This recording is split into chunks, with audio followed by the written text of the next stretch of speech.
78वीं वर्षगांठ के शुभ अवसर पर हम नेशनल कोचिंग के प्रांगण में सभी शिक्षक छात्र छात्राओं अभिभावक हमारे अतिथिगण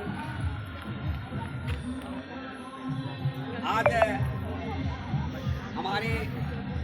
हमारा यह दिन भारत के इतिहास के लिए स्वर्णिम दिन है। यह दिन हमें अपने पूर्वजों के बलिदान का याद दिलाता है।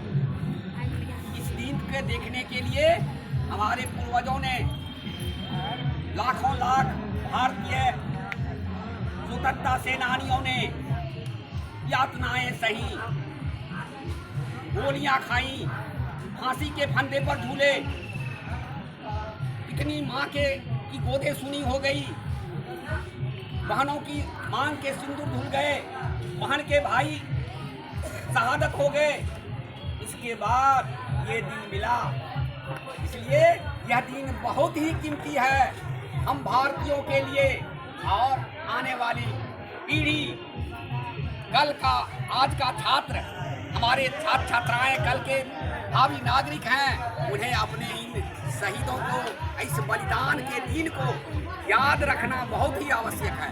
हमें आज जरूरत है इस दिन को स्मृति करने की, यह आज़ादी कितनी कीमती है। और इसीलिए कहा गया है कि हम लाए हैं तूफान से किश्ती निकाल के, इस देश को रखना मेरे बच्चों संभाल के।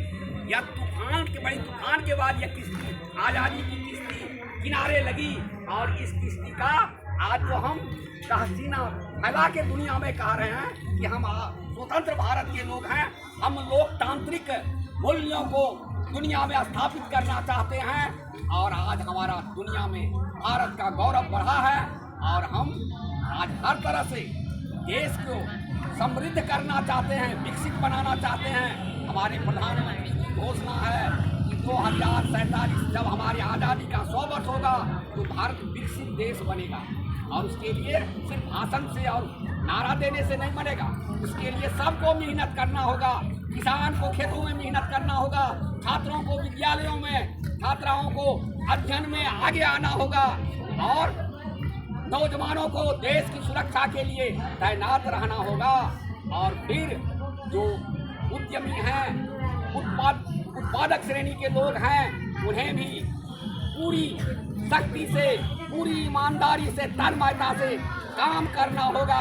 तभी हमारा देश एक दिन विकसित भारत बनेगा, और हमारा सिर, भारत का सिर दुनिया में सबसे ऊंचा होगा। क्योंकि हमारा अतीत बड़ा ही गौरवोज्वल रहा है। हम कभी जगत गुरु थे, यहीं से ज्ञान विज्ञान का दुनिया में प्रसार हुआ, और फिर हम जगत गुरु की ओर, हम विकसित भारत की ओर बढ़ते जा रहे हैं। बच्चों, तुम लोगों से यही है, तुम लोग पढ़ लिख के अपने कर्तव्य का निर्वहन करोगे, ईमानदारी से इस देश की रक्षा करोगे, इस देश की रक्षा को सर्वोपरि मानोगे, तभी यह देश बढ़ेगा।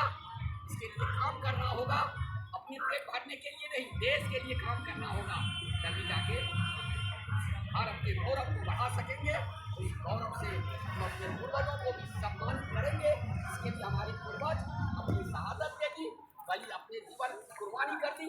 उनके लिए हमको, उनके याद में हमें आज हम उन शहीदों को आज प्रणाम करते हैं कि ये दिन हमें दिए हैं अपनी सहते बलिदान देके। इन्हीं शब्दों के साथ मैं अपनी वाणी को अब इस राष्ट्रीय उत्सव के अवसर पर विराम देना चाहता हूँ। जय हिंद, जय भारत।